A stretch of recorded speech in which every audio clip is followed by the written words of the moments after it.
Jonesy, winning send-off, just tell us how proud you are of that performance. Over the moon. Now, I've been talking about pride in some of our efforts and performance for a few weeks now, and I've seen what's been going on under tip of that proverbial iceberg, but it's always hard to prove that or demonstrate that without results. And it's a results-based industry, and that's what people want to see: points on board and league points at the end of the games. And they've got there through hard work and sheer effort and tipping into each other, working exceptionally hard from Monday to Friday and turning up at 8 o'clock on a Friday night to do what's important on dance floor. And I knew it'd come to fruition. I think it's sort of been showing its head now for a few weeks. But the boys believe, and they know that before the fun comes hard work. And I'm just really excited and pleased for them that they've got a few days off and they can go away, get their head away from rugby and spend time with their friends, family, and just appreciate and show some gratitude to each other for how much they've tipped in. And then when Rowan gets here, somebody who very much has very similar values to myself, he'll pick it up and kick it on, and those boys can go as far as they want. There is no ceiling. How nice is it to be able to hand? You've always said you were holding the baby. How nice is it to hand that baby off the back of 2 wins? A bit sweet. I've really enjoyed myself. Like I said, it's been the most enlightening month of my life. I'll be honest with you. I've learned so much, and it only helped me in my development. But I can't wait. He just texted me now, Rowan. I just texted him back and I said they're all yours. They're ready for it as well. I've been trying to build that proverbial bedrock for him to pick up and plant whatever seeds that he wants. But I know absolutely a lot of what I've been trying to do with him is what I was taught by Tony Smith back in the day, and understanding what a good culture looks like and where the work needs to be invested. A lot of our systems have come from I learned from Brian McDermott, and that's what we do, isn't it? We just pull a mosaic of what we've learned together, and some of it is a few crazy ideas of my own. That keeps the boys laughing, but they're fed up of hearing little animal-based parables and stories now. Though I've got 13 left, I've got 13 of 20 that I still need to tell them.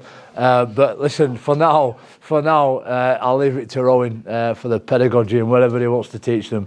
But he's going to be outstanding. And look how many players we've got to come back in. I'm just looking around the walls of players that we've got to come back into that team, and some of those 3v2s and opportunities that are presenting themselves that we're not really executing very well through lack of experience and youth and the rest of it. We'll nail that in a few weeks and we'll be a dangerous team.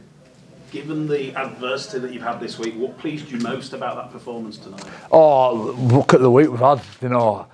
Wednesday was one of the hardest days I've had for a long time. My head was all over because it was coming from a multitude of different directions. So the fact that it didn't derail them shows a great deal of stoicism and mental toughness from our boys, and that's all we've talked about. One of the first things I talked to them about, and I'll remember it forever. It was a training session we had up at Wheatwood, and there was balls all over and people panicking, and it was chaos. And I said, look, this is lesson number one. You've got to be comfortable with being uncomfortable. I say it all the time, but that is rugby league. It's chaos. And the things that you can control, the more that you can control, the better you can deal with that chaos. Certainly if you do it as a team with some synchronicity, there's no limits to it, and you get comfortable doing it. And we went through the second level for me of chaos on Tuesday when they got right out of the comfort zone. They're all scratching their head, but they're stuck with it. And what's really pleased me, JD, is the character that's being shown by some of the players. You can see those who are up for it and those who have still got a little bit of work to do. And they're the big conversations I need to have with Rowan, really. But he'll see that for himself within days. What can you say about Blake Austin's contribution tonight? Yeah, Blake's really punched through it. I felt for Blake because, he struggled to get into a flow a few weeks back. Start season. And a player like that you look up to as being a talisman who's going to steer your team around. But it might have been Huddersfield. He put some balls up, and I'm like, wow, catch that rascal. It's like some of the world class stuff that you need out of people like Blake. And he's got some interesting ideas, but he's tipped in really well at training. He's rolled his sleeves up. He's still at loggerheads now and again, but that's what you want. You need to have some disagreements. You need that collective IQ. People be throwing ideas around, and then we disagree and then just commit. We make a decision and we all commit. Whether you agree or not, we buy in and we go do it and we execute it. And I think he's been one of our standout senior players. And ultimately, he's been on pitch. He's done it tough, but he's stood up, and I'll not forget that. Just lastly from me, Jonesy, what have you enjoyed the most of the last 6 games? The thing that I've enjoyed the most, well, personally, learning. Yeah. No, I've enjoyed that as well.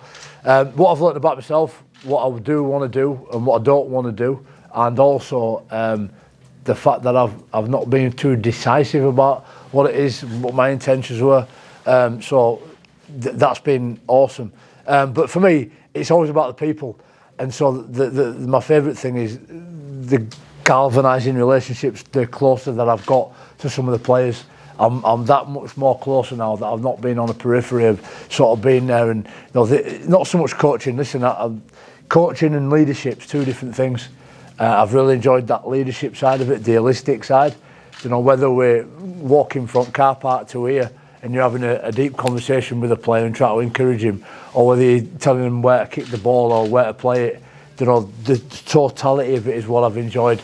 And look, whilst there's 2 things I've got to do, I want to thank our fans because they've been outstanding, and look, the personal ones, the personal interactions, everybody's been absolutely brilliant and supportive and really encouraging, which has been a massive help. And me being a fan as well, I really appreciate that, and they know that it hurts me as much as it hurts them when it's not going well. And just thank our staff, Sean Long, Rich Unnix and James Bledsoe, Phil Daly, all the staff that we've had around me in the last 4 or 5 weeks have been unbelievable in helping me out, because you don't realise how much of a cauldron it is till you sat here. But I've had all support I needed.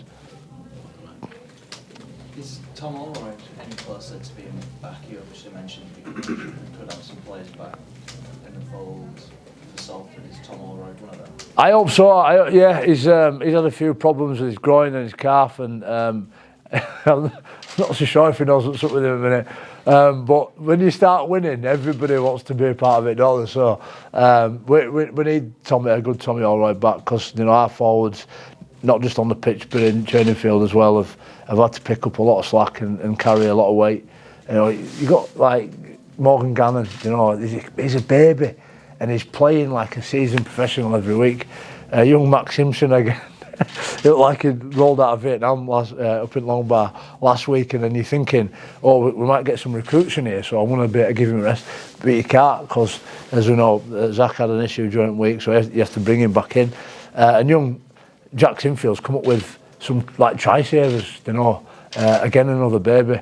So we need Tommy Holroyd and a few more players back. But look, we've got 2 weeks, so there could be 4 or 5 returns, and then. You look at the league table around us and who we play next, we could really start kicking on in the next little while. How is Zach? Was he here tonight, or is he not there? Yeah, he's good. He's all right. I don't think he's here tonight. He's staying at home resting. There's no need for him to be here. He had some test, I believe, in Manchester yesterday, and I spoke to him and he was fine. Gutted that he couldn't play. He couldn't write it, but he just needs looking after for a multitude of reasons. But when he comes back, he'll be good, because we'll look after him. Look, Zach's never been shy of talking about some of his challenges, but there's triggers with him, and I think when he's happy, he's good, he's fine, and he's got too many mates here to not make him happy. Might find it tough moving Jack Broadbent out of that position after tonight. Yeah, he's good, isn't he, Jack? Still got a lot to learn. I think his effort was unreal. His skill last week, I thought, was brilliant. There's some moments, I think, under high pressure moments where he still needs to get some finesse in his execution. Lads like Richie Myler are really helping him out with that and tipping him up. But it'd be good to get Richie back. We've missed him. The opportunities, which is the hard thing, is what we've been creating loads of.